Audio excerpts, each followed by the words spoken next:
안녕하세요. 길 위의 낭만을 찾아 떠나는 낭만콩입니다. 오늘은 세계적으로 유명한 자전거 대회인 투르 드 프랑스 대회에 대해 이야기를 해보고 싶어서 영상을 제작해봤습니다. 투르 드 프랑스는 세계에서 가장 명성 있는 자전거 경주 중 하나로 매년 7월에 프랑스에서 개최됩니다. 이 대회는 자전거 선수들에게 엄청난 도전과 열정을 일으키며 자전거 라이더라면 한 번쯤은 들어본 적이 있는 대회일 것입니다. 투르 드 프랑스는 1903년에 처음으로 개최되었으며 이후로 매년 개최되어 왔습니다. 대회는 각 구간마다 다양한 지형과 난이도를 제공하여 선수들에게 진정한 승부의 장을 마련합니다. 코스는 매년마다 다르지만 보통 파리에서 출발해서 21일부터 25일 정도 프랑스 전역을 돌다가 경기 마지막 날 파리 샹젤리제로 다시 되돌아오는 것이 규칙이며 매 대회마다 종합 우승자와는 별도로 포인트 우승자와 산하광을 뽑습니다. 매 구간이 끝날 때마다 세 가지 경쟁 부문의 현재 선두를 집계하여 색깔로 구분된 저지를 다음 구간에 있게 합니다. 저지는 매 구간이 끝난 직후 수여식을 가지고 주어지며 가끔은 마지막 선수가 구간이 끝나기 전에 수여식이 있기도 합니다. 한 선수가 하나 이상의 저지를 입게 될 경우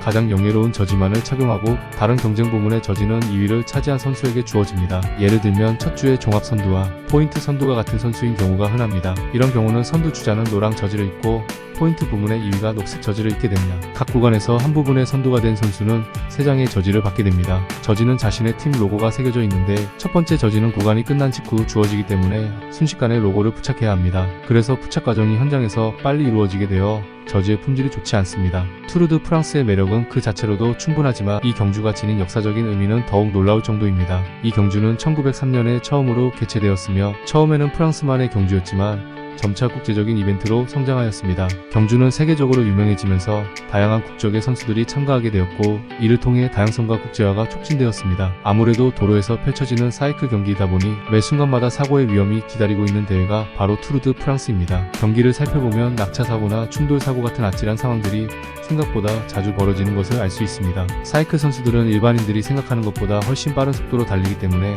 프로 선수들의 경우 이런 일이 벌어지면 골절은 정말 흔하고 잘못하면 선수 생활을 그만둬야 하는 상황까지 갈 수 있습니다. 투르 드 프랑스는 경주로서의 가치뿐만 아니라 사회적, 문화적인 영향력도 큽니다. 많은 사람들이 이 대회를 통해 자전거 스포츠의 매력에 빠져들고 우수한 선수들의 투쟁과 열정을 지켜보며 영감을 받습니다. 또한 이 대회는 지역 경제에도 큰 도움이 되고 있습니다. 경주가 지나가는 지역들은 그에 따른 관광 및 경제 활동으로도 큰 이익을 얻을 수 있기 때문입니다. 투르 드 프랑스의 역사에는 수많은 전설과 이야기가 있습니다. 각 선수들의 영웅적인 이야기부터 도전과 열정에 숨겨진 이야기까지 다양한 이야기가 있습니다. 예를 들어 미국의 자전거 선수 랜스 암스트롱은 투르 드 프랑스 역사상 최다 우승을 차지한 전설적인 선수 중 하나로 꼽힙니다. 하지만 그의 성공 뒤에는 논란과 스캔들이 있었고 그의 우승 기록은 토핑 사용으로 인해 박탈되기도 했습니다. 토핑 문제는 특히 이 경주의 어두운 면 중 하나로 여겨지고 있습니다. 수많은 선수들이 토핑으로 인해 경기에서 제명되거나 타이틀을 박탈당했습니다. 이러한 문제로 인해 투르 드 프랑스는 깊은 반성과 개선의 과정을 거쳐왔으며 이는 더욱 공정하고 깨끗한 경기를 위한 노력으로 이어지고 있습니다. 투르 드 프랑스의 성공은 많은 요소들의 결합으로 이루어져 있습니다. 먼저 세계 각국의 우수한 자전거 선수들의 참여와 경쟁은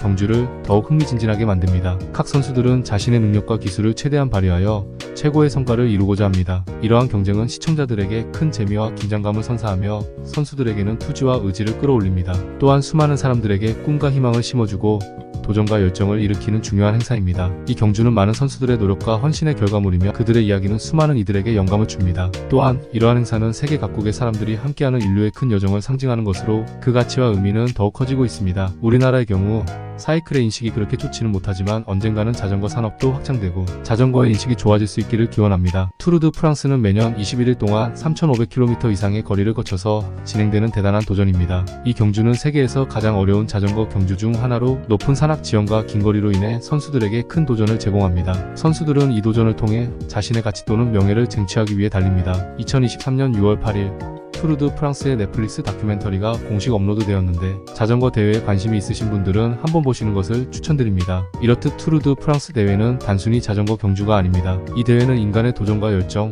문화 교류와 경제 발전의 상징입니다. 매년 7월 이 자전거 경주는 세계를 감동시키고 영감을 주며 앞으로도 계속해서 자전거 스포츠의 전설로 남을 것입니다. 시청해주셔서 감사합니다. 여러분의 행복을 응원하는 저는 낭만콩입니다.